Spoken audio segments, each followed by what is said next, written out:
मैं दिल से धन्यवाद करता हूं कि एक बड़ा विश्वास करनाल के लोगों ने व्यक्त किया है और करनाल के लोगों ने इस बात के ऊपर भी मोहर लगाई है कि अक्टूबर में जो विधानसभा के चुनाव होने वाले हैं,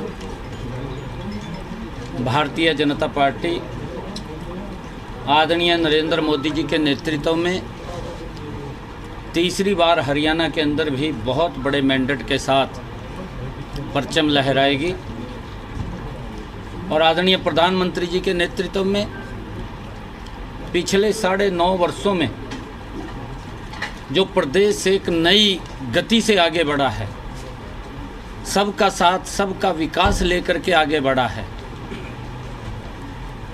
जिस हरियाणा के अंदर पिछले 9.5 वर्षों में क्षेत्रवाद का स्थान नहीं है, जिस हरियाणा के अंदर पिछले 9.5 वर्षों में जो नौकरियों के अंदर भ्रष्टाचार होता था उसका स्थान दिखाई नहीं दिया है, पिछले 9.5 वर्षों में गरीब व्यक्ति तक योजनाबद्ध तरीके से मोदी जी के नेतृत्व में उस तक लाभ पहुंचाने का काम किया है। उसी गति से आगे भी आदरणीय नरेंद्र मोदी जी के नेतृत्व में हरियाणा को आगे ले जाने का काम किया जाएगा। गरीब व्यक्ति तक वो सब सुविधाएं योजनाबद्ध तरीके से जो आदरणीय प्रधानमंत्री जी ने, चाहे प्रधानमंत्री आवास योजना है, क्योंकि पिछला जो बजट था आदरणीय प्रधानमंत्री जी ने आवास योजना का बजट को 3 गुना ज़्यादा बढ़ाने का कार्य किया था और उस बजट के तहत हमारे हरियाणा प्रदेश के अंदर भी एक भी सर ऐसा न रहे जिसके सर के ऊपर छत ना हो। ये जिम्मेवारी हमारी डबल इंजन सरकार की है। एक योजनाबद्ध तरीके से गरीब व्यक्ति तक वो लाभ पहुँचे, उसकी व्यवस्था हमारी सरकार करेगी। और एक मिनट रुक जाओ यार, एक उनको तो कह लेने दो। हमारी सरकार ये सारी व्यवस्थाएं करेगी, चाहे गरीब को मकान बना करके देने की बात हो। पिछले अगर 10 वर्षों में नरेंद्र मोदी जी के और 9.5 वर्षों में हरियाणा का हम कार्यकाल देखें, प्रधानमंत्री आवास योजना शहरी, हमने जितनी एप्लीकेशनें हमारे पास आई थी उन सब को मकान बना करके चाबियां सौंपने का काम ये डबल इंजन की सरकार ने किया है। आदरणीय नरेंद्र मोदी जी की और हरियाणा के अंदर मनोहर लाल जी मुख्यमंत्री थे, उनके नेतृत्व के अंदर हुआ है। प्रधानमंत्री आवास योजना ग्रामीण, एक भी ऐसा सर नहीं रहेगा आने वाले समय के अंदर। नरेंद्र मोदी जी के नेतृत्व में हर व्यक्ति को मकान बना करके देने का जिम्मा ये हमारी सरकार का है, डबल इंजन सरकार का है। इसको हम गति से आगे काम को बढ़ाने वाले हैं। जितनी भी एप्लीकेशनें हमारे पास वो सबमिट होंगी, वेरीफाई करके सब लोगों को मकान देने का जिम्मा, गरीब व्यक्ति को घर देने का जिम्मा हमारी सरकार का है और हम उसके ऊपर आदरणीय नरेंद्र मोदी जी के नेतृत्व में उन तक छत देने का काम हमारी सरकार करेगी। लोकसभा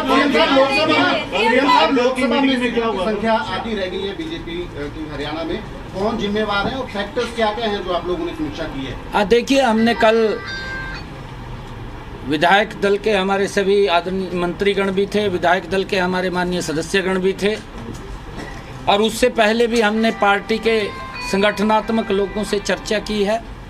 अलग अलग समयों के ऊपर हमने बैठ कर के उसकी समीक्षा की थी, परंतु चुनाव के बाद हमारे सभी विधायक और मंत्रीगण कल बैठक में थे।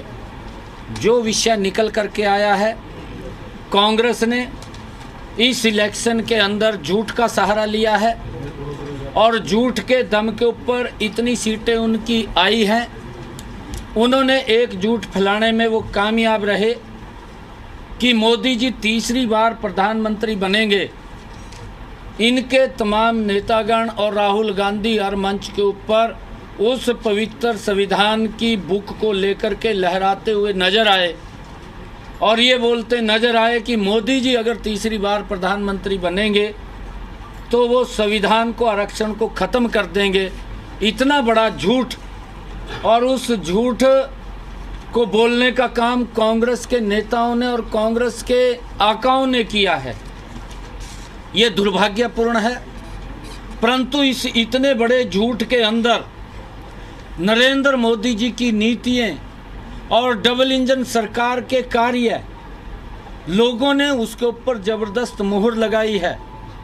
अगर हम देखें कि जो हमारा वोट परसेंटेज है वो कांग्रेस से आज भी ज़्यादा वोट परसेंटेज है, क्योंकि समीकरण के हिसाब से कुछ सीटें उनकी उसके अंदर वो आई हैं, परंतु हमारी जो वोट परसेंटेज है आज भी कांग्रेस से ज़्यादा हमारा है।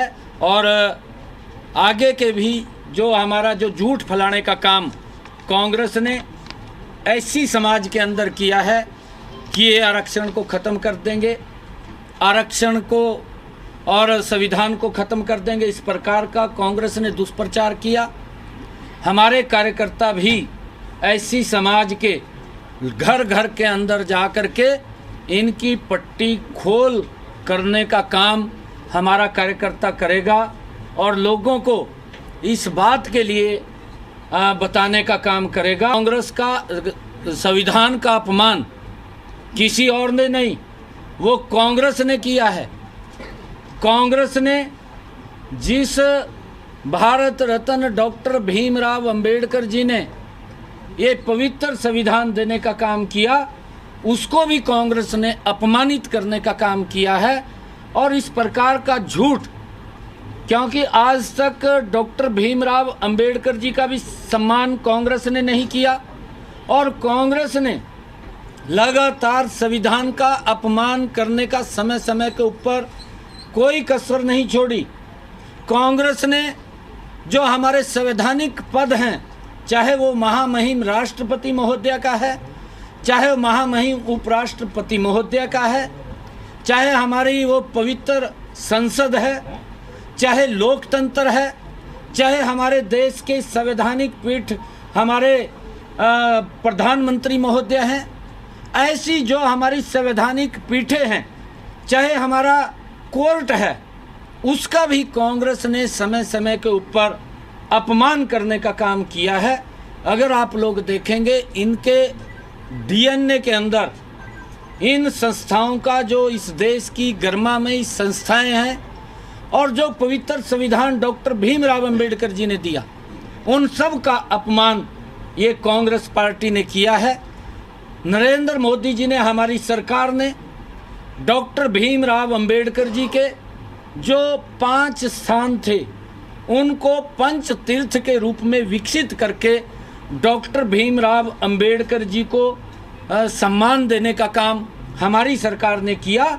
और उसके साथ साथ पिछले 10 वर्षों में लगातार देश को संविधान के अनुरूप चलाने का काम ये हमारी सरकार ने, नरेंद्र मोदी की सरकार ने किया है। आगे भी संविधान के अनुसार ही देश चलेगा, परंतु अगर ये इस प्रकार का दुष्प्रचार इन्होंने किया है, इस दुष्प्रचार का जवाब हमारा कार्यकर्ता एक एक घर के अंदर जा कर के, हमारे ऐसी समाज के लोगों के बीच में जा कर के उनको बताने का काम करेगा। जितना काम पिछले 10 वर्षों में मोदी जी ने गरीबों को मजबूत करने के लिए लगाया है, कांग्रेस ने 60 वर्षों में उनकी मजबूती के लिए इतना कार्य नहीं किया जितना कार्य 10 वर्षों में नरेंद्र मोदी जी ने किया है। आगे भी ये कार्य गरीबों के हित में, वो खुशहाल हों, वो मजबूत हों, उसके लिए हमारी सरकार निरंतर उनकी मजबूती के लिए प्रयास करती रहेगी।